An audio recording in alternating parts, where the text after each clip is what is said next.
Good morning mga lods. Gagawa natin ang tutorial ngayon yung isa nating followers nag comment kahapon. So yung tensioner daw ng sewing machine niya, single needle, nalaglag. So gagawa natin ang tutorial. So tara na, let's go. Ayan siya. Madalas ito malaglag.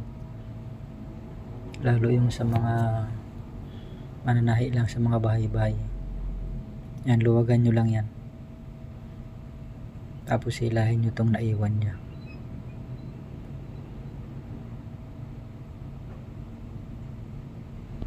Yan, ipapasok natin yan dyan. Luwagan yung tornilyo.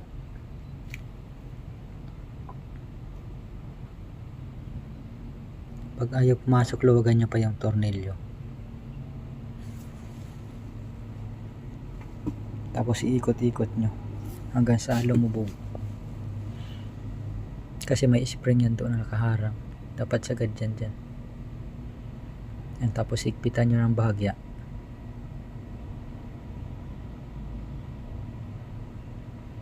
Yan, pagka kumapit na siya, huwag kayo ng tela na medyo makapal. Kasi dumadaples ang screw nyan pagka sobrang higpit nyo. Nakakasugat.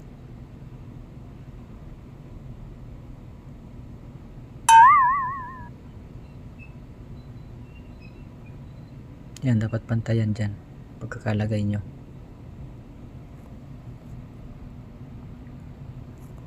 Ganito naman yung tamang paglagay nya.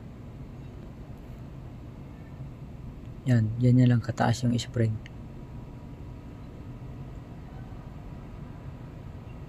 Yan.